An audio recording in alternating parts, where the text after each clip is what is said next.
Hey guys, आप लोगों का स्वागत है कस्टम क्लासेस में। कल तक हम लोग अपना रिटन डाउन वैल्यू मेथड और स्ट्रेट लाइन मेथड जो है पूरा कर चुके हैं। अब बारी है एसेट डिस्पोजल अकाउंट की। और इसमें हम लोग क्या करते हैं, देखो, डिस्पोजल का मतलब होता है किसी चीज़ से छुटकारा पाना। ठीक है, मतलब किसी चीज़ को किसी चीज़ से जान छुड़ाना या फिर किसी चीज़ को अपनी ज़िंदगी से, अपने बिजनेस से बाहर निकाल देना, उसका मतलब कहते हैं डिस्पोजल अकाउंट। अब हम लोग किसको डिस्पोज कर रहे हैं? अपने फिक्स्ड एसेट को।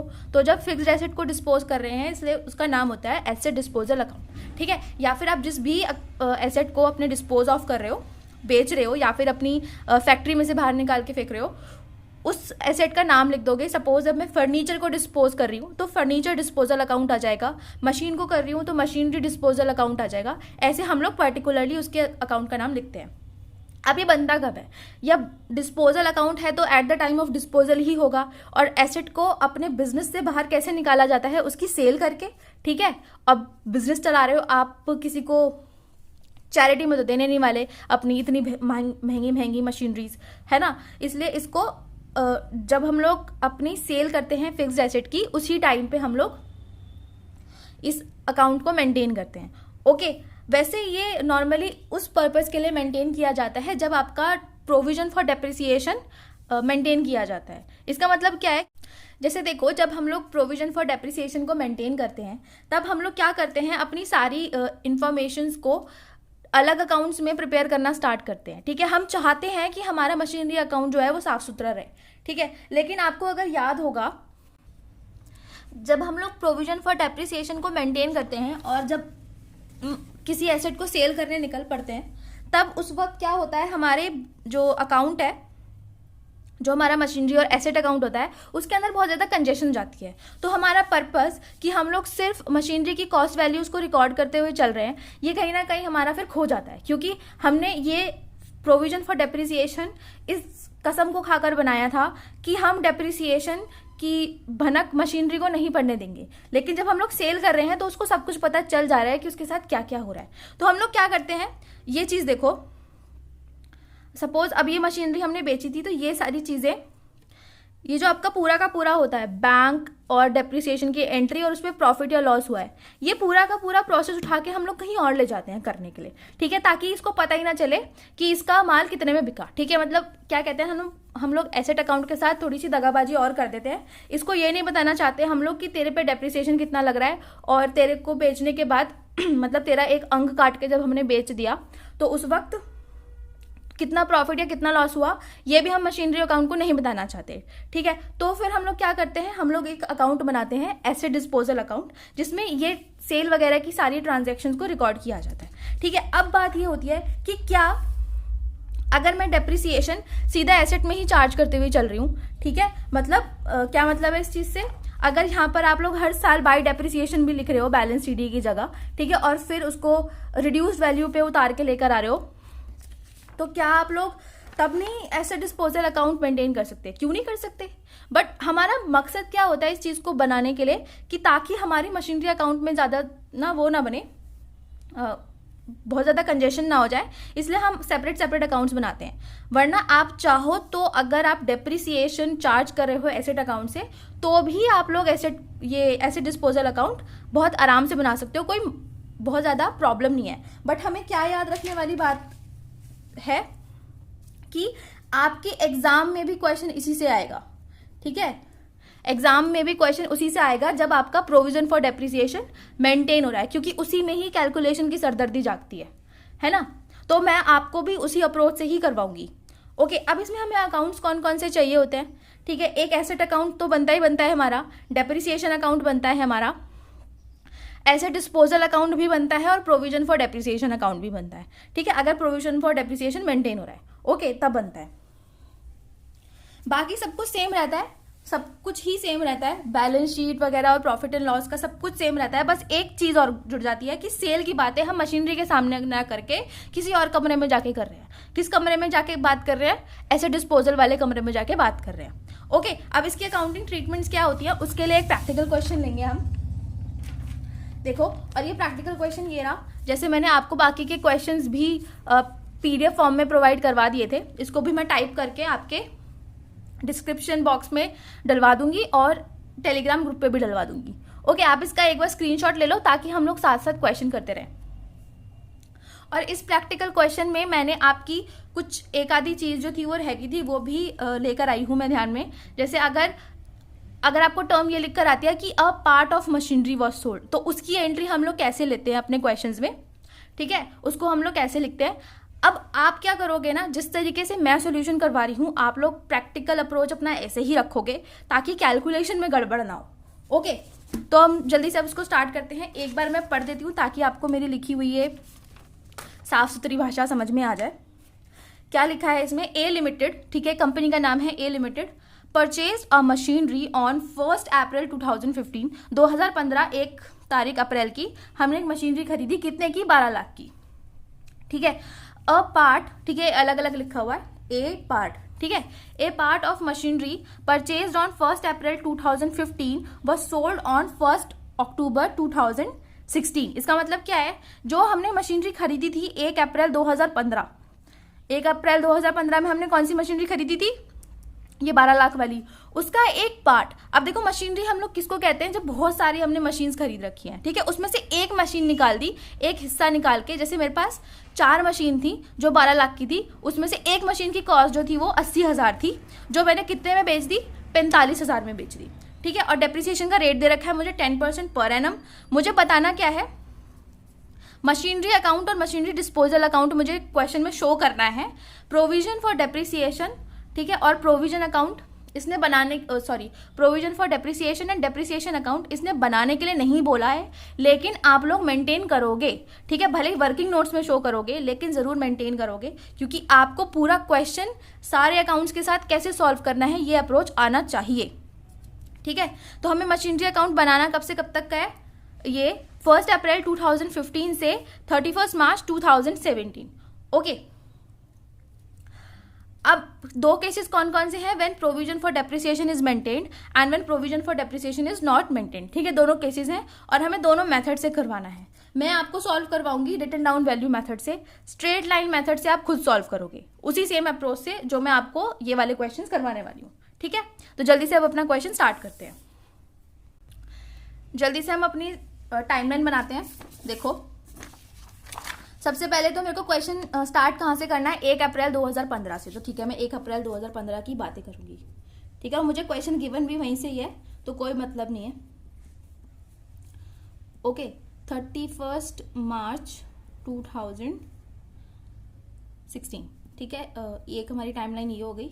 दूसरी है हमारी 1 अप्रैल 2016 से 31 मार्च 2017, ठीक है। अब एक चीज आप लोग याद रखोगे, आपको जहां तक का अकाउंट मेंटेन करने के लिए बोला गया है, से इसमें बोल रखा है 31 मार्च 2017। अब 1 अप्रैल, ठीक है, 1 अप्रैल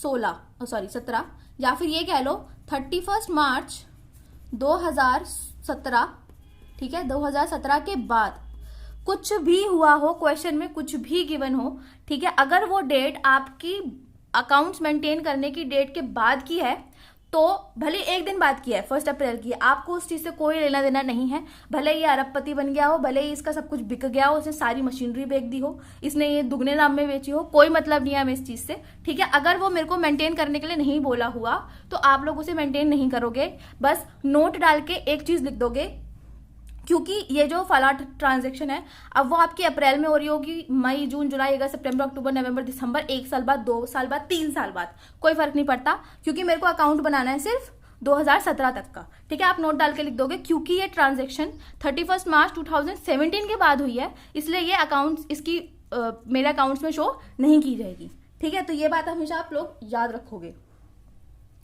ओके, नाउ 1 अप्रैल से हम लोग देखते हैं क्या क्या था हमारे पास। मशीनरी थी, ठीक है, मशीनरी परचेज किया हमने कब, 1 अप्रैल 2015 को। उसके बाद पूरे साल में कुछ नहीं हुआ, फिर हम लोग जाते हैं 1 अक्टूबर 2016 में। अब 1 अक्टूबर 2016 मेरी कहाँ आएगी, 1 अप्रैल 2016 के बाद, तो यहाँ पर आएगी, ठीक है, machinery sale on 1 October 2016। Okay, हो गया खत्म। अब हम इसको कैसे लेके चलेंगे, देखो क्योंकि आपकी एक ही मशीनरी है, ठीक है, और मशीनरी के पार्ट्स के बारे में बात कर रखी है, ठीक है। अगर मशीनरी 1 और मशीनरी 2 होती तो बहुत सिंपल हो जाता है ना, फिर तो हम लोग वैसे ही लेके चलते जैसे मैं आपको पहले करवा रही थी कि आप लोग अलग अलग करके लिखो। लेकिन आप अब इसमें क्या करोगे, इसमें आप लोग स्टार्टिंग से ही मशीनरी 1 और मशीनरी 2 करके लिखोगे, ठीक है। आपका जो बचा हुआ पार्ट है उसे आप लोग मशीनरी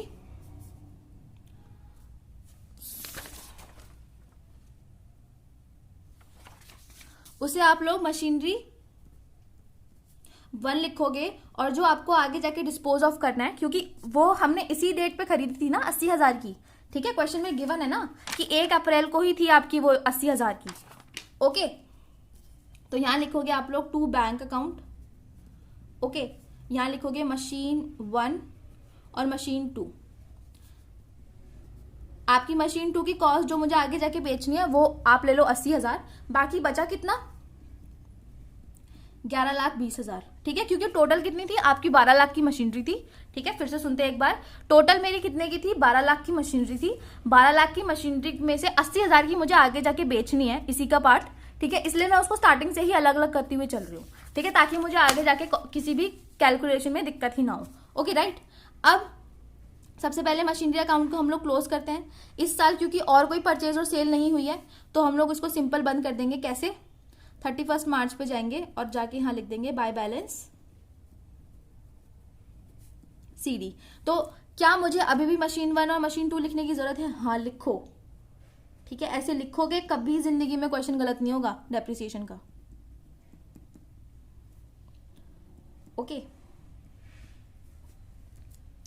अब इसको टोटल कर दो, टोटल आ गया आपका 12 लाख, है ना।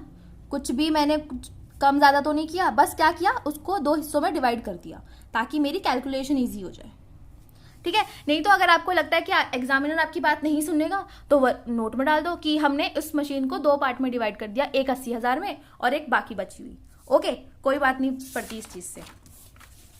अब क्या मुझे इस वक्त एसेट डिस्पोजल अकाउंट की जरूरत पड़ेगी? नहीं पड़ेगी, क्योंकि अभी सेल ही नहीं हुई है, तो उस अकाउंट की जरूरत क्या है। अब हम लोग डेप्रिसिएशन चार्ज करेंगे, ठीक है। डेप्रिसिएशन चार्ज कब होता है बताओ जरा, डेट तो लिखी नहीं, 2016 31 मार्च, ठीक है, एंड डेट में होता है, क्योंकि स्टार्टिंग में ही ले ली थी तो पूरा 12 महीने का डेप्रिसिएशन लगेगा। अब प्रोविजन फॉर डेप्रिसिएशन मेंटेन हो रहा है ना, प्रोविजन फॉर डेप्रिसिएशन मेंटेन हो रहा है, तो इसका मतलब है कि ये जाएगा भी कहां पर, प्रोविजन फॉर डेप्रिसिएशन में, ठीक है। अभी हम लोग इसकी जल्दी से अमाउंट कैलकुलेट कर लेते हैं, ओके। कितनी आएगी बताओ जरा मुझे। अब इस पे 10% लगाओगे आप लोग, ठीक है, 1,12,000 आ जाएगी, ठीक है, और इस पे लगाओगे तो 8,000 आ जाएगी। कैलकुलेट करके देख लो, अब तो कैलकुलेट करना आ गया होगा या फिर से मुझे वर्किंग नोट्स में शो करके दिखाना पड़ेगा, ओके। फिर इसको हम लोग एंड कैसे करते हैं, 31 मार्च को प्रॉफिट एंड लॉस अकाउंट में अपने बेच देते हैं इसको, प्रॉफिट एंड लॉस अकाउंट। गया कितना बताओ जरा मुझे, 1,20,000, ठीक है, समझ में आ रहा है ना आप लोगों को, 1,20,000, ओके। अब ये गया कहाँ, क्रेडिट कहाँ होगा, हमारा प्रोविजन फॉर डेप्रिसिएशन अकाउंट में। ओहो 2016 है ये, ठीक है, 2016, या मुझे अपनी हैंड राइटिंग समझ में नहीं आई। इधर लिखोगे फिर से, इधर आएगी आपकी 31 मार्च, और इधर अपन क्या लिखते हैं, बाय डेप्रिसिएशन अकाउंट, ठीक है। मशीन 1 और मशीन 2 कैसे कैसे आया, इसका आया 1,12,000 और इसका आया 8,000, ठीक है, समझ में आ गया ना। ये मैंने 10% निकाला है, 10% निकाला है फॉर 12 मंथ्स, ओके। अब ये जाता कहाँ है, एंड में इसका होता क्या है, इसका होता ये है कि इसका बैलेंस चला जाता है, तो यहां लिखते हैं हम लोग टू बैलेंस सीडी। कितना हुआ, 1,20,000 आ गया टोटल। अब बात तो वही है ना, अगर स्टार्टिंग में मेरी 12 लाख की मशीनरी होती और उस पर मैं 1 साल का डेप्रिसिएशन लगाती है ना, पूरा 10% करके, तो भी तो 1,20,000 ही जाता। बस अभी मैंने डिवाइड कर दिया उसको 2 हिस्सों में।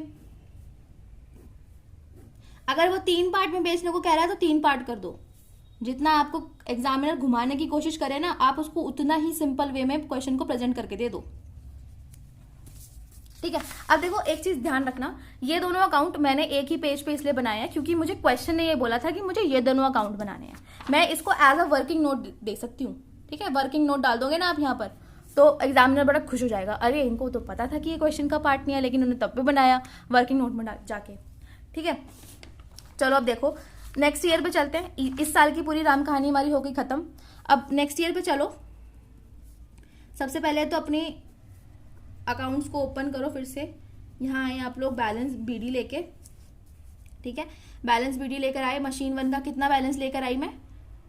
मशीनरी अकाउंट में तो हम लोग कॉस्ट ही पूरी ओरिजिनल कॉस्ट रिकॉर्ड करते हुए चलते हैं, है ना। इधर आता है अपना 80,000। ओके, अब यहाँ पर चीजें हुई है, यहाँ पर हमने कुछ सेल नहीं, परचेज नहीं किया। ठीक है, एक ही मशीनरी के बारे में मैं बता रही हूँ। अगर कुछ परचेज करते तो वो इस तरफ आ जाता। अब हमें सेल करनी है। ठीक है, और हमें इसे नहीं बताना कि तुम्हारा सामान कितने में गया। ठीक है, तो हम लोग क्या करेंगे, 80,000 वाली की मेरे को सेल करनी है, तो जिस दिन सेल करनी है, ठीक है, जिस दिन सेल होनी है, किस दिन, 1 अक्टूबर को। ठीक है, यहां लिखोगे आप लोग बाय मशीनरी डिस्पोजल अकाउंट। और कितनी गई, 80,000 का कॉस्ट लेके यहां से चली गई।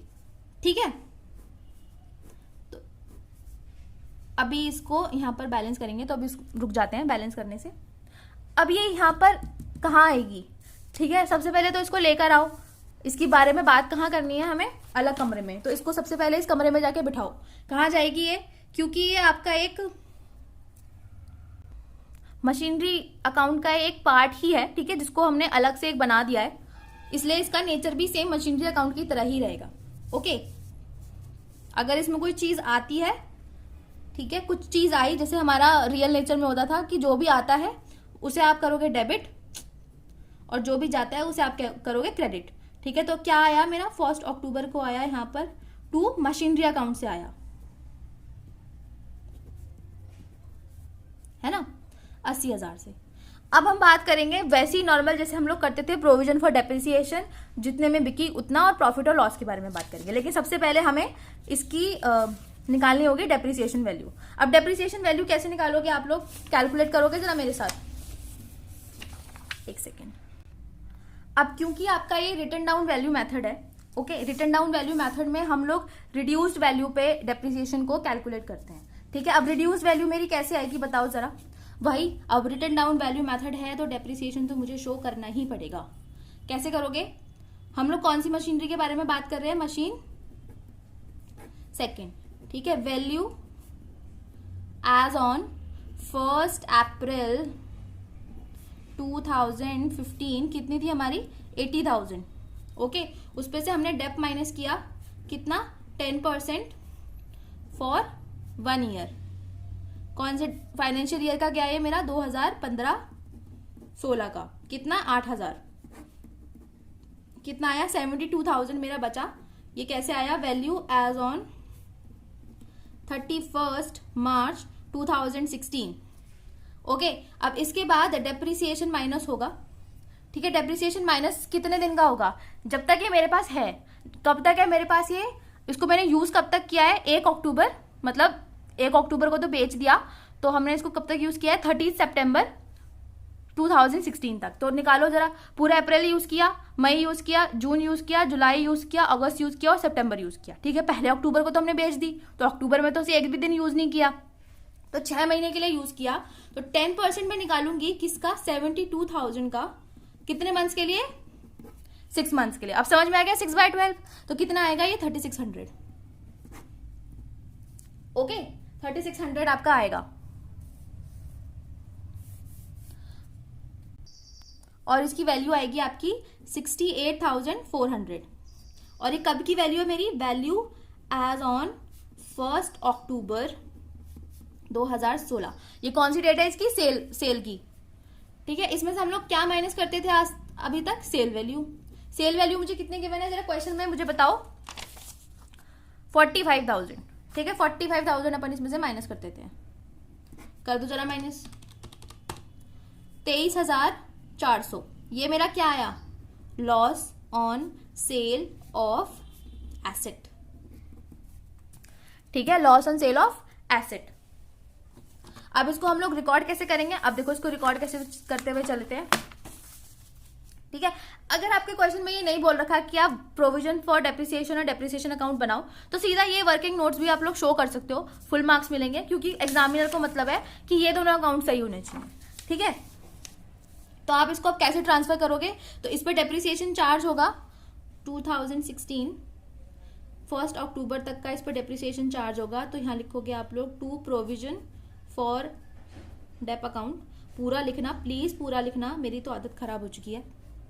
मशीनरी सेकंड थी ना हमारी, है ना, कितना हमारा डेप्रिसिएशन आया 3600। ओके, अभी ये क्लोज नहीं होगा अकाउंट, लेकिन इसको तो हमें लेकर आना पड़ेगा ना। इसको 1 अप्रैल को अपन उठाएंगे, आके यहाँ लिखेंगे बाय बैलेंस, विजिबल है बाय बैलेंस बीडी, कितना 1,20,000, अलग अलग करके लिखो। मशीन 1 एंड मशीन 2 कितना 1,12,000 एंड 8,000। ठीक है, फिर क्या हुआ, 1 अक्टूबर को इसमें और डेप्रिसिएशन आया, कौन सी, मशीन 1 का, तो bye depreciation account machine second का कितना 3600।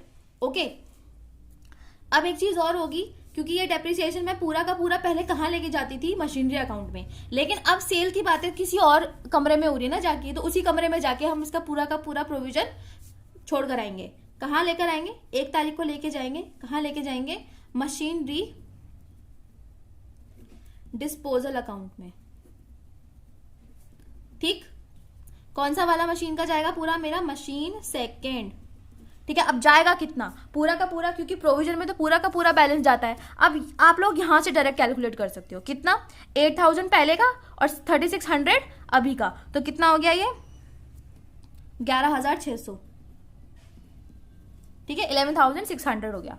ओके, अभी भी अकाउंट क्लोज नहीं हुआ, क्योंकि 31 मार्च तक अभी हम लोग पहुंचे नहीं है। पहले मैं आपको डिस्पोजल के एंट्रीज बता देती हूँ। ओके, यहां देखो, अब यहां पर क्या आएगा, 2016 1 अक्टूबर को क्या क्या होगा। यहाँ तो सबसे पहले आप बैंक लिखो, बैंक अकाउंट हम लोग सबसे पहले से लिखते हैं, क्योंकि हमें क्वेश्चन में गिवन होती है। ओके, फिर यहाँ लिखते हैं, इधर लिखते हैं अपन प्रोविजन फॉर डेप्रिसिएशन अकाउंट। ठीक है, अब यहाँ लिखोगे आप लोग 45,000। ओके, और प्रोविजन फॉर डेप्रिसिएशन कितना आया इसमें 11,600। ठीक है, अब देखो यही चीज होती है जो हमें निकालनी होती है। ठीक है, मतलब हमें कैलकुलेट करनी होती है, उसके बाद बैलेंसिंग फिगर आती है। अगर आप लोगों का ये वाले साइड का टोटल इन दोनों चीज का मिलाकर, मतलब bank and provision for depreciation, अगर इन दोनों का टोटल मिलाकर इस वाले साइड से ज्यादा है, तो बैलेंसिंग फिगर किस तरफ आएगी, इस तरफ आएगी ना। अगर इस वाले साइड का टोटल ज्यादा है इस 80,000 से, तो बैलेंसिंग फिगर हमें इस तरफ लिखना पड़ेगा, क्योंकि हमें दोनों साइड टोटल करनी होती है। Is it? लेकिन एक बार टोटल तो करके देख लो जरा, 45,000 प्लस 11600 कितना आया आपका 56,600। ये तो देखते ही पता चल रहा है 56,600 कितना आया, 80,000 से तो कम है, इसका मतलब ये वाली साइड ज्यादा है ना। तो 80,000 अपन यहाँ लिखेंगे, 80,000 यहाँ लिखा जाएगा। अब बैलेंसिंग फिगर करने के लिए क्या करोगे आप, 80,000 में से माइनस करोगे कितना 56,600। ओके, कितना आया आपका बैलेंसिंग फिगर, इतने मुझे 23,400 यहाँ और चाहिए थे इसको 80,000 करने के लिए। यहाँ लिखोगे आप लोग by loss on sale of machinery account. ठीक है, अब यही बैलेंस अगर इस तरफ आता, मतलब ये दोनों साइड ज्यादा हो जाती, सपोज ये सोचो कि ये 95,000 होता। ठीक है, 45,000 ना लेके इसको अपन 95,000 लेते हैं। ठीक है, उस पर डेप्रिसिएशन ले लो 11,600। अगर इन दोनों को टोटल करने के बाद ये 80,000 से कम आता, तो फिर मेरे ये वाली साइड को टोटल करने के लिए मुझे यहाँ पर और पैसे की जरूरत होती है ना। तो इस तरफ लिखती मैं to profit on sale of machinery account. ठीक है, ऐसे इसको बैलेंस करते हैं, तो ये बैलेंसिंग फिगर होती है। ओके, ऑलवेज ये बैलेंसिंग फिगर रहती है। अब इसके बाद मशीन डिस्पोजल अकाउंट का मेरा हो गया काम खत्म, इसको पता ही नहीं चला इसकी मशीन कितने में गई है, ठीक है, इसको चूना लग गया 23,400 रुपये का।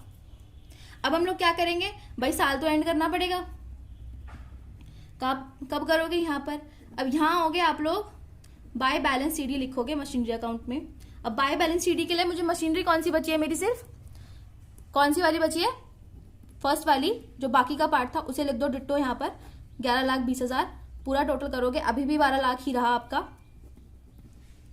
ठीक है। बाकी के डेप्रिसिएशन अकाउंट में चलो, इसमें डेप्रिसिएशन लगेगा, ठीक है, अभी इसका तो साल एंड नहीं हुआ, तो यहाँ लिखोगे आप लोग 31 मार्च को लिखोगे, यहाँ पर फिर से डालोगे to provision for dep account, ठीक है। अब कौन सी मशीनरी का जाएगा, मशीन 1 का, ठीक है, और आएगा किस तरफ, इस तरफ आएगा, कब आएगा 2017 31 मार्च को, कितना, bye depreciation account machine first, ठीक है। अब इसका निकालना पड़ेगा, इसका कैसे निकालोगे आप लोग, मशीन 1 का डालोगे अगर आप लोग, मशीन 1, ठीक है, कैसे लिखोगे, वैल्यू एज ऑन 1 अप्रैल 2015, कितना था हमारा, 11,20,000, ठीक है। उसमें पहले साल का डेप्रिसिएशन माइनस हुआ, कितना, 10% फॉर 1 ईयर या फिर 12 मंथ्स, कौन से साल का, 2015-16, कितना गया था, 1,12,000, ये आपका बचा था कुछ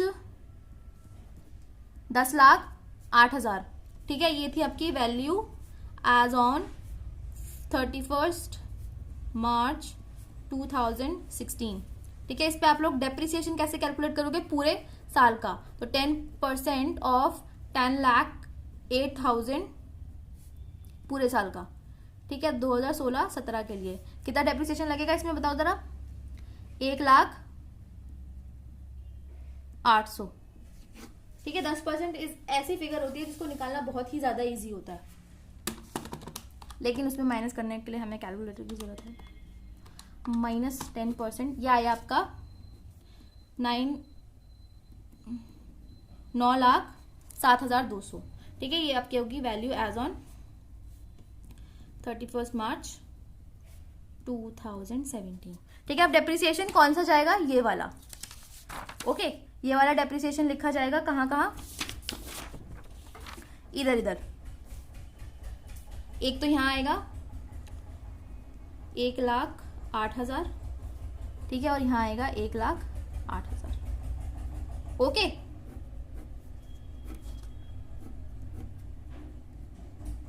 टोटल करो इसका, बाय यहाँ लिखोगे balance 2017 31 March two balance CD, total करो, टोटल करके अमाउंट लिख दो यहाँ पर, जल्दी से करो। तो इसमें बैलेंस कितना आएगा, 2,12,800, ठीक है, टोटल करके मैंने लिख दिया यहाँ पर।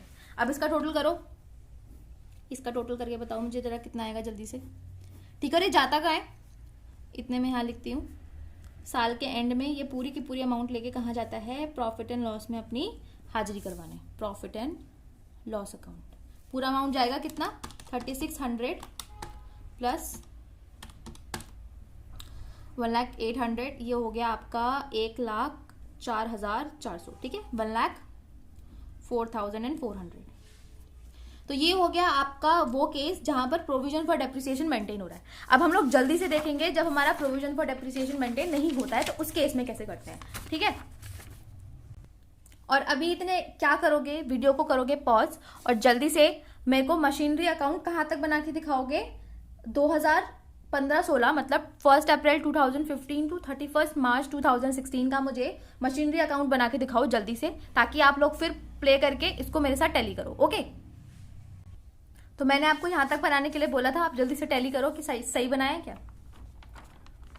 इतने हम लोग क्या करते हैं, इसको डेप्रिसिएशन अकाउंट में डाल देते हैं, ठीक है। डेप्रिसिएशन अकाउंट हमारा डेबिट भी होगा, ठीक है। पॉज करो और इसको चेक करो। डेप्रिसिएशन अकाउंट, हाँ, तो अपने डेप्रिसिएशन अकाउंट को देखो, इधर लिखो किस साल लगा? 2016 31 मार्च को लगा डेप्रिसिएशन कितना टू मशीनरी अकाउंट। ठीक है, क्योंकि अभी मशीनरी अकाउंट से ही चार्ज होगा डायरेक्ट, इसलिए मशीनरी अकाउंट में ही हम इससे सीधा बात करेंगे, हमें किसी बिचौलिया की जरूरत नहीं है इसमें। ओके, पहली मशीन पे कितना डेप्रिसिएशन लगा? 1,12,000 और सेकंड मशीनरी पे लगा 8,000। ठीक है, और जाता कहाँ है ये जाता है अपने भाई के पास प्रॉफिट एंड लॉस अकाउंट पे। ठीक, 1,20,000।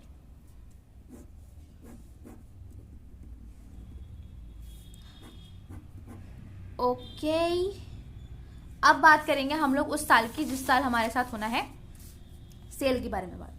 ठीक है, तो मशीनरी अकाउंट को जल्दी से करो ओपन अपने नए साल में। कैसे करोगे?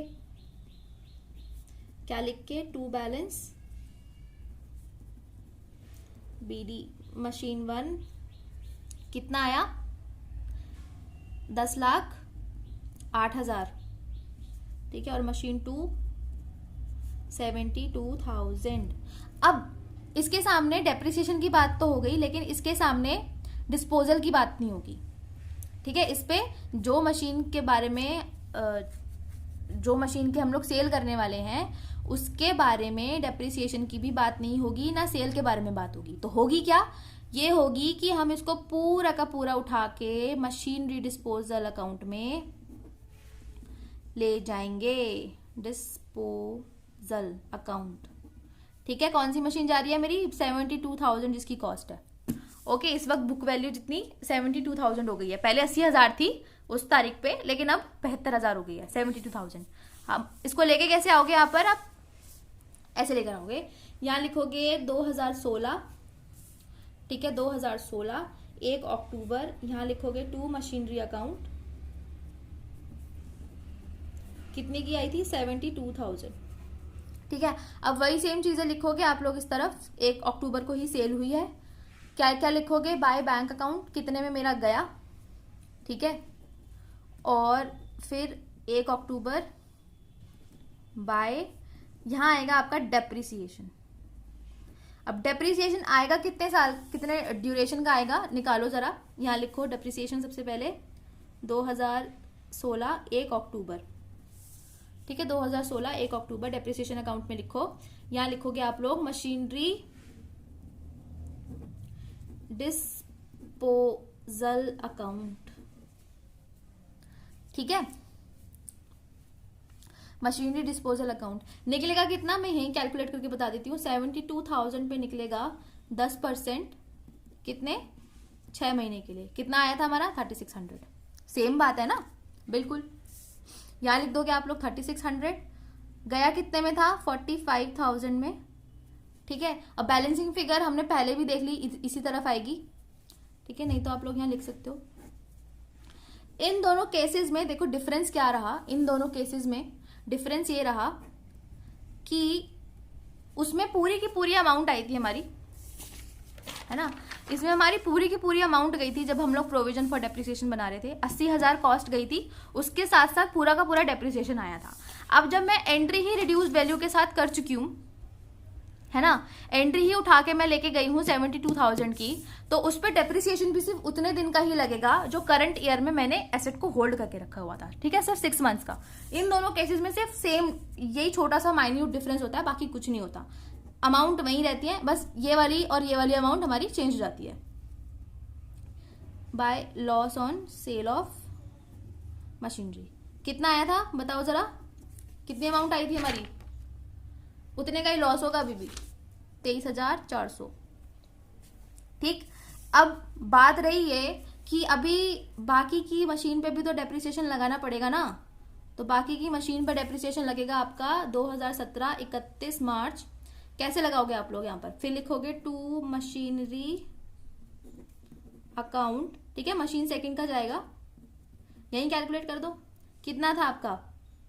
10,08,000 पे 10%। पूरे 12 महीने का गया था, कितना गया था बताओ जरा? 1,08,000। ठीक है, 1,08,000। और ये पूरा का पूरा टोटल कहाँ चला जाएगा हमारा, ये चला जाएगा हमारा by profit and loss account में। ठीक है, कितनी अमाउंट जाएगी, ये जाएगी हमारी 1,04,400। इतनी भी पूरी कैलकुलेशन नहीं है मेरी। 1,04,400। ठीक है, मशीनरी अकाउंट को कैसे हम लोग क्लोज करेंगे, यहाँ लिखेंगे 2017 31 मार्च को लिखोगे आप लोग जो बाकी का डेप्रिसिएशन आपका लगा है। ठीक है, बाकी का डेप्रिसिएशन लगा है आपका कितना, 1,08,000। अब बात ये आती है कि हमने डेप्रिसिएशन इस वाले में क्यों नहीं लिखा, ठीक है, पुराना, फिर मुझे इसकी क्लोजिंग बैलेंस निकालना पड़ता है और क्लोजिंग बैलेंस तो ईयर एंड में लगता है, इसलिए हम इसको इसकी बुक वैल्यू पे उठा के ले गए और डेप्रिसिएशन हमने उसका वहीं माइनस कर दिया, ताकि हमें बार बार एंट्रीज ना करनी पड़े, है ना, वरना फिर घूम फिर के चीजें कितनी बार रिपीट करोगे आप लोग। इसलिए पूरा का पूरा इसको ऑन बुक वैल्यू हम लोग ऐसे डिस्पोजल अकाउंट में ले जाते हैं। ठीक है, अब इस पे बैलेंस कर दो जरा, 31 मार्च को इसका बाय बैलेंस सीडी निकाल दो। कितना आया था बैलेंस, जरा मुझे बताओगे, कितना कैलकुलेट किया था हमने इसका बैलेंस, हमने इसका बैलेंस कैलकुलेट किया था 9,07,200। ठीक है, टोटल कर दो, टोटल कर दो इसका, ये आया आपका 0 0 0 और 0 और 8, 10,80,000। ठीक है, 10,80,000 ये आया आपका। ठीक है, तो हो गया आप लोगों का, ये चीज हो गई है पूरी। अब हम लोग अब आप लोगों का काम क्या है, आप लोगों का काम ये है कि जो इस क्वेश्चन में, ठीक है, इस क्वेश्चन में जो आप लोगों का स्ट्रेट लाइन मेथड था वो दोनों आप अपने आप से सॉल्व करोगे बनाकर। ठीक है, अपने आप से सॉल्व करोगे और जिसका सोल्यूशन मैं आपका डाल दूंगी। ठीक है, आज आपका हो गया पूरा डेप्रिसिएशन, तो आपको कल तक मिल जाएगी। ठीक है, with notes and solutions to each practical question that I have asked you to do. जो भी मैंने आपको क्वेश्चन करने को बोला है वो सारे उसके सॉल्यूशंस मैं आपको प्रोवाइड कर दूंगी। बस अब ये देखना पड़ेगा कि टाइप करूं या फिर ऐसी हैंड राइटिंग। डोंट वरी, ये मुझे अभी रनिंग में लिखना होता है इसलिए थोड़ा सा गंदा हो जाता है, वरना मैं लिखती साफ साफ हूँ, नोट्स में देख सकते हो आप लोग। अब हमारी बात क्या हो गई है, अब बात हो गई है ये पूरी। कल से हम लोग स्टार्ट करेंगे बिल ऑफ एक्सचेंज और वो मैं आपका 2 दिन में कंप्लीट करा दूंगी। ठीक है, बहुत मक्खन टॉपिक है। ठीक है, उसको देखने के लिए चैनल के साथ जुड़े रहिए। पसंद आए तो सब्सक्राइब कीजिए, दोस्तों के साथ शेयर करो और वीडियो पे अपने कमेंट्स और लाइक को छोड़ो। मतलब लाइक एक बार ही करना, बार बार मत करना, सिर्फ एक बार करके छोड़ दो। ओके, अब हम लोग मिलेंगे अपनी नेक्स्ट क्लास में बिल ऑफ एक्सचेंज के साथ। उसको कराने के बाद मैं आपका फाइनल अकाउंट्स कराऊंगी, तो जुड़े रहना मेरे साथ। ओके, जब तक पढ़ते रहिए और अपना ख्याल रखिए।